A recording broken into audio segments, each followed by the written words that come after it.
ଯେ ଗୀତା କିପରି ଏକ ନିର୍ଭୟ ଗ୍ରନ୍ଥ। Come to the point, Gita କିପରି ନିର୍ଭୟ ଗ୍ରନ୍ଥ? ମନରୁ କେମିତି ଭୟକୁ ସେ ଦୂର କରିଦେଇ ପାରୁଛି ଗୀତା? ନା ଯେତେବେଳେ ଭୟଟା ମନରୁ ଚାଲି ଯାଉଛି ସେତେବେଳେ ଅଭୟ ପ୍ରାପ୍ତ ହଉଛି। ମନରୁ ଭୟ କେମିତି ଯାଉଛି?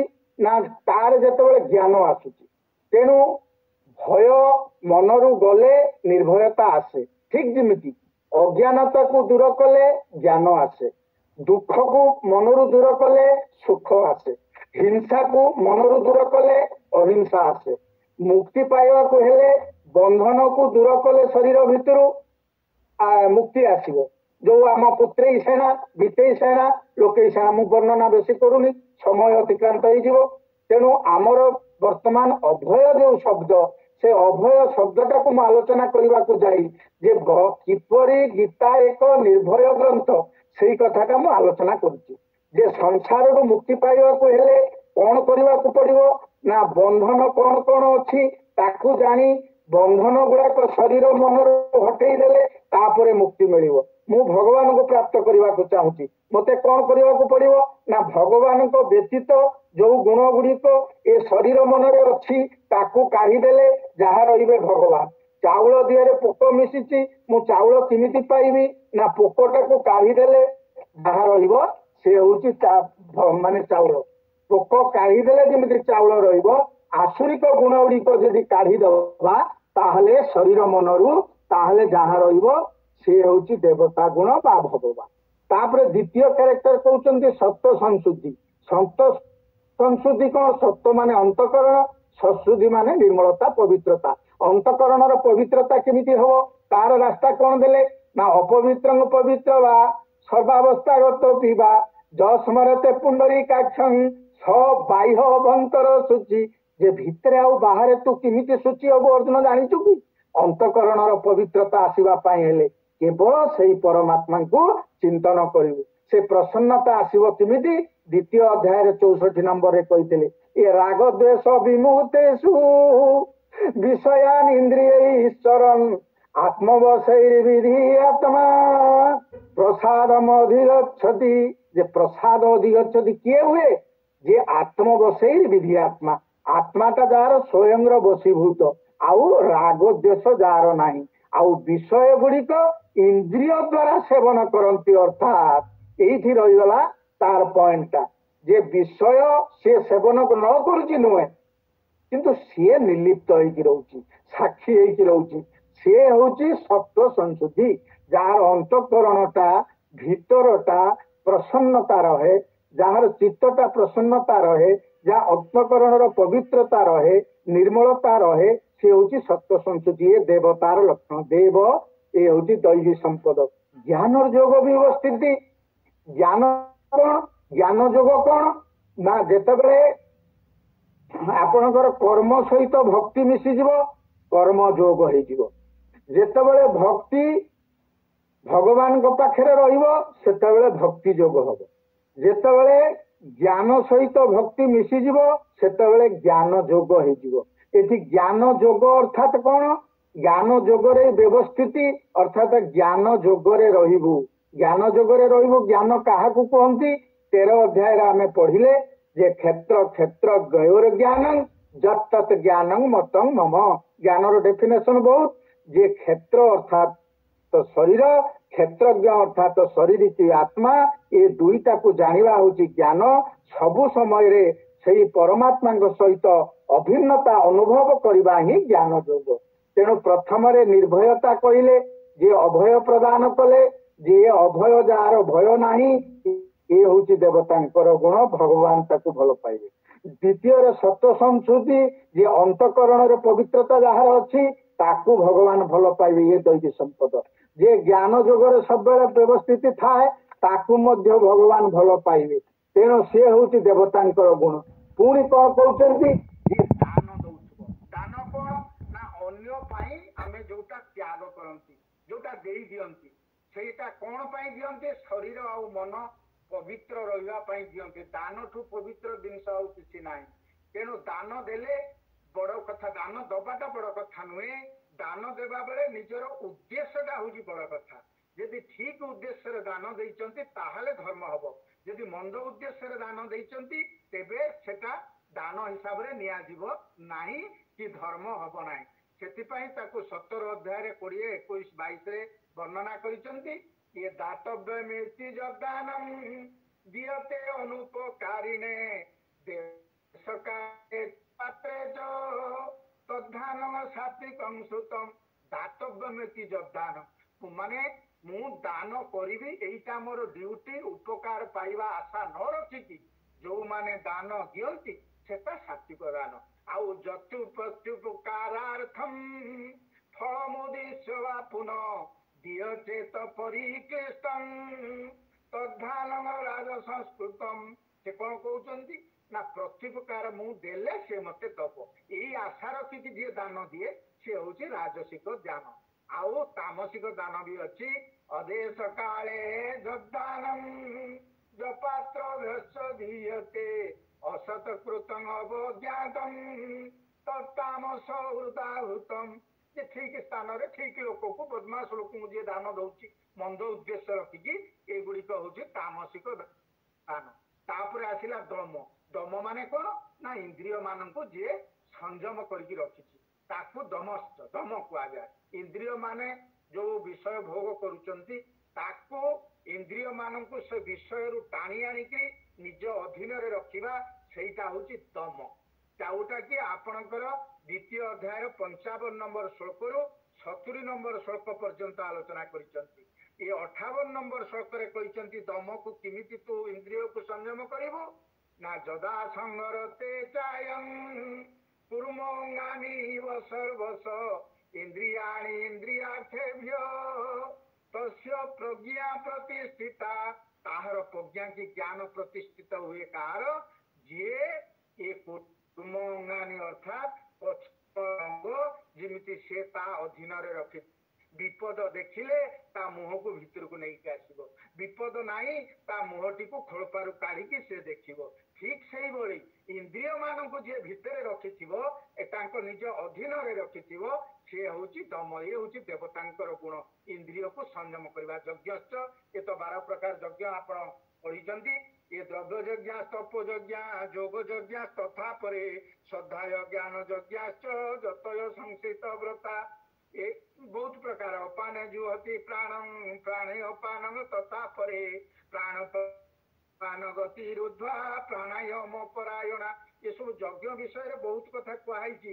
ଯଜ୍ଞ 2 ପ୍ରକାର, ଗୋଟେ ହଉଛି କର୍ତ୍ତବ୍ୟ କର୍ମ ଯୋଉଟା ତ୍ୟାଗକୁ ଯଜ୍ଞ କୁହାଯାଏ, ଆଉ ଯୋଉ ଗୁଡାକ ଆମେ ହୋମ ଆହୁତି ଦିଅନ୍ତି ବ୍ରହ୍ମାର୍ପଣଂ ବ୍ରହ୍ମବି ବ୍ରହ୍ମାଗୁଣଂ ବ୍ରହ୍ମଣାହୃତଂ ବ୍ରହ୍ମୈବ ତେନ ଗନ୍ତବ୍ୟଂ ବ୍ରହ୍ମ କର୍ମ ସମାଧିନା। ଇଏ ହଉଛି ବ୍ରହ୍ମ କର୍ମ, ଅର୍ଥାତ ସେ ଯୋଉ ଯଜ୍ଞ, ସେ ଯଜ୍ଞ 12 ପ୍ରକାର ଅଛି, ସେଇଟାକୁ ବ୍ରହ୍ମ କର୍ମ କୁହାହଉଛି। ତାକୁ ଏତେ ଗୁରୁତ୍ୱ ଦିଆଯାଇଛି ଯେ ଯଜ୍ଞରୁ ପ୍ରାଣୀ ମାନେ ସୃଷ୍ଟି ହୁଅନ୍ତି, ବ୍ରହ୍ମ ମଧ୍ୟ ସେଇ ଯଜ୍ଞରେ ଥାନ୍ତି।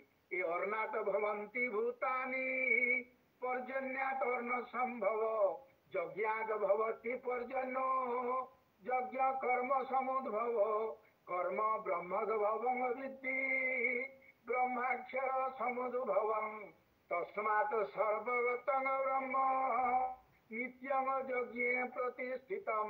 ତେଣୁ ଯଜ୍ଞରେ ବ୍ରହ୍ମ ଥାନ୍ତି, ଅର୍ଥାତ୍ ବୁଝେଇଲେ ବହୁତ ସମୟ ଚାଲିଯିବ, ଆମର ବିଷୟ ସରିବନି, ସମୟ ବର୍ତ୍ତମାନ ହେଇ ଆସିଲାଣି। ତାପରେ ଶ୍ରଦ୍ଧାୟ କଥା କହିଛନ୍ତି ଯେ ଶାସ୍ତ୍ର ବିଧି ଯୋଉ କରିବା, ଯୋଉ ଶାସ୍ତ୍ରରେ ଲୋକଙ୍କର ମଙ୍ଗଳ ହୁଏ, ଯୋଉ ଶାସ୍ତ୍ରରେ କାମନା ନଥାଏ ସେ ହଉଛି ଶାସ୍ତ୍ର। ଯୋଉ ଶାସ୍ତ୍ରରେ କାମନା ଥାଏ ତାକୁ ଶାସ୍ତ୍ର କୁହାଯିବନି। ଶାସ୍ତ୍ରରେ କାମନା ନାହିଁ, ଶାସ୍ତ୍ରରେ ମଙ୍ଗଳ କେବଳ ଥାଏ, ମୋକ୍ଷ କରିବା ପାଇଁ ରାସ୍ତା ଥାଏ, ସେଇଗୁଡିକ ଶାସ୍ତ୍ର। ତାକୁ ଶ୍ରଦ୍ଧା କରିବ, ସୋ ଅର୍ଥାତ ନିଜକୁ ସବୁବେଳେ ଅଧ୍ୟୟନ କରିବ। ଇଏ ଅର୍ଥ ବହୁତ ଲମ୍ବା, 2 ପ୍ରକାର ଅର୍ଥ ଶ୍ରଦ୍ଧାରେ ଅଛି। ତପସ୍ୟା ଆଚରଣ କରିବ ସାଧନ କରିବା ପାଇଁ, ଧ୍ୟାନ ସମୟରେ, କର୍ତ୍ତବ୍ୟ କର୍ମ କରିବା ସମୟରେ ଯୋଉ କଷ୍ଟ ଆସୁଛି ତାକୁ ସହ୍ୟ କରିବାକୁ ତପ କୁହାଯାଏ। ଆର୍ଜବ ସରଳ ହେବେ, ଆପଣ ମନରେ ସରଳ ହେବେ, ବଚନରେ ସରଳ ହେବେ, କର୍ମରେ ସରଳ ହେବେ। ଅର୍ଥାତ କୋଉ ଗୁଡିକ ମହାତ୍ମା ଲୋକ ନା ଯୋଉମାନେ ଭାବନ୍ତି ଯାହା, କଥାରେ ଯାହା ସେୟା କୁହନ୍ତି, ଆଉ କାମରେ ମଧ୍ୟ ତାହା କରନ୍ତି, ସେ ହଉଛନ୍ତି ସରଳ ଆର୍ଜବ। ये सरलता मन शरीर मन पानी तेबे ताको आर्जव कहुव ये हूँ देवता गुण जो माने मनरे भावती गोटे काम करती आउ गोटे कथार कहती आउ गोटे ये गुड़िक हूँ कुटिल अहिंसा सत्यम अक्रोध त्याग शांतिर पैसनम दया भूतेषु लोलुप्तं माधवं चापलम जे अहिंसा हिंसा नहीं जो मानक मन बाणी शरीर हिंसा न थाए को कष्ट नवाक इच्छा न थाए अहिंसा पथरे आम जाऊँ भारत वर्ष कहीं पाकिस्तान जाऊनी अहिंसा पथरे किए जीव जार हिंसाटा कौन जानी हिंसार भयावहता जानी से अहिंसा पथक जीव हिंसा आम जदि जाइरू तेरे जाकि से अहिंसा पथरे जा तेणु से आसिक आम हिंसा करुँच तेणु आम अहिंसा पथरे जाऊँ अहिंसा और हिंसा हिंसा हूँ अन्यर क्षति करवा हिंसा हूँ हिंसार अनुपस्थितिटा हूँ अहिंसा तेणु कहार क्षति न करी जे आम कौन कहार अमंगल चिंता न करवा से हूँ अहिंसा भारत वर्ष ताको फॉलो करके स्वाधीनता पाई कहती तापर सत्य सत्य हूँ टू फॉल्स से as a false is truth माने सत्य को सत्य कहवा ही सत्य ये कौन ताको सर्वपल्ली डॉक्टर सर्वपल्ली राधाकृष्णन कहले जे सत्यर डेफिनेशन कौन ना to say false as a false is truth जे प्रकृत जोटा ठीक ताको ठीक बोली कहबे जहाँ शुणिचंती ठीक सेया कहबे जहाँ देखिचंती ठीक सेया कहबे सेटा हूँ सत्य नो मिक्सचर तेणु जहाँ परिस्थिति भी जाओ तापर सत्य पर अक्रोध क्रोध न करवा रागिवा राग कोटि सृष्टि आप जानते समय बहुत चलीज आमर समय हो गला त्याग आनी जानते जे सांसारिक जो कामना ताको त्याग करवा त्याग शांति थाए श्रेय ही ज्ञानम अभ्यास ज्ञानात ध्यानम विशिष्यते ध्यानात कर्म फल त्याग त्यागात शांति अनंतरम त्यागरु शांति मिले आउ शांति तो आपण जानते कौट मिले ना विहाय कामांज सर्वांग पुमांग चरती निस्पृह निर्मम निरअहंकार स शांति में अधिक गच्छति ये कामना ममता अहंकार त्याग कले शांति मिले ये हूँ दैवी संपत्ति ये देवता संपत्ति एक धारण कले मन निर्मल हुए मनीष पुरुष उत्तम हुए अपरिश्रम चुगुलिया कथा ताकतर या कतरे ये अपरिश्रम कहार दोष न देखा किंबा का दोष को जाणी अन्य प्रकाश करवा ये हूँ अपरिश्रम अपरिश्रम एगुड़ाक न करवाटा अपरिश्रम एगुड़ा परिश्रम कौन एगुड़ाक करवाटा चुगुली करवाटा है परिश्रम चुगुली न करवाटा है अपरिश्रम ये देवता गुण दया भितेषु जे का समस्त प्रति दया रखियो मन रे स्वार्थ भाव नथियो तेबे से जाइए दया करि परिबो अलुत्तम अन्य मानकर सुख देखिकरी से बेसी लोभ करिवो नाही जे सही परिबन जो माने देखियो लोलुप्त लोक से लोकिए ना जहार लोलुप दृष्टि अन्यर सुख देखिले से सही पारती जे देवता दैवी गुण संपन्न से अन्यर सुख देखिले आनंद हे जो माने असुरिक संपद लोक से अन्यर सुख देखिले तांको कष्ट लागे तेणु ये आउ कौन कहते मार्धव कोमल हृदय सब कोमलता कठोरता नुह आउ लज्जा भाव खराब कार्य प्रति लज्जा रहा चपलता शून्य अचापलम जे चपलता की बाल्य बुद्धि जो छोट पिला भाया बुद्धि हेनी आउ तेज क्षमा धृति शौचम द्रोहे नातिमानिता भवंती संपदम देवी अभिजात भारत तेज शरीर बाणी रे प्रभाव रहिबो श्रेष्ठ पुरुषों पाखे जो तेज थाए से तेज सामना को जीवा बड़ कष्ट हम सामना को जीवाई तेणु क्षमा भाव जार दंड दबार क्षमता अच्छी से क्षमता थाई अन्य को से क्षमा देवे आउ क्षमा देकी परे खुशी हेबेनी जदि से लोकर विपद आसला देखिकी ताने तुम्हें क्षमा देन तार दुख देखिकी पुणी आसुच तेणु क्षमा माने भितर देवे बाहर देवे पूरा देवे आउ धृति हूँ समस्त प्रकार कार्यक्रम करला बेले दुख बेले सुख बेले धैर्य धरिबा शौचम पवित्र रहिबो शुद्ध रखिबो ए भीतर अंतकरण को शरीर को केतेबेले जेतेबेले तुमे परमात्मा चरण रे तुमर मनटा लागि जिवो सेतेबेले शरीर मन ऑटोमेटिक पवित्र होई जिवो आउ अद्रोह द्रोह करिबो नाही ये प्रतिशोध परायण हबो नाही ये होची देवतांकर लक्षण शेषरे नवति मानिता निजको श्रेष्ठ बोली न मानी निजको तृणठु और हीन मानिबा नम्रंती फलिनो वृक्षा नम्रंती गुणी न जाना ये गुड़ाकर ये जो भगवान नाम हूँ देवता ये देवता ये जो गुण गुड़िक सब कहली ये गुण गुड़िक हूँ देवता गुण ये गुण जो माने धारण करेंगे से दैवी संपद ताकू कहुए आम आ बेसी समय नबानी ये सारिबा समय अतिक्रांत होती जहाँ दोष थी भूल थी संशोधन करके पढ़े एवं मत क्षमा देदेवे ये मोर वक्तव्य शेष करुच्ची न मंत्रं नो जंत्रं तदपि च न जाने स्तुतिमौ न न चाह्वानं ध्यानं तदपि च न जाने स्तुति कथा न जाने मुद्रास्ते तदपि च न जाने विलपनं परं जाने मातो तनुसन् के शरणं अन्यथा शरणं नास्ति त्वमेव शरणं मम पाप पंके